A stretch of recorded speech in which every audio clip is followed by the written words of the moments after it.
In this video, I'll show you how to send money from your Payoneer account to another bank account. First, sign in to your Payoneer account on the website.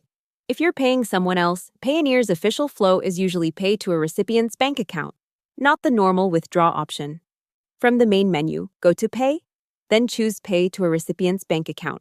If you haven't added the recipient yet, Payoneer says you'll be prompted to add their bank account details first. Next, proceed and enter the payment details carefully. Choose the balance you want to pay from, type the amount, and select the purpose of the payment. Then follow the on-screen instructions to complete the transfer. Payoneer's support pages also show that you can manage recipient bank accounts from Manage and then Recipient bank accounts if you want to save them for later. One important thing to remember is that this is different from sending money to your own bank account.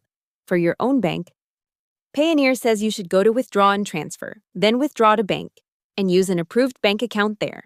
Hope the tutorial was helpful. Subscribe to my channel and see you in the next video.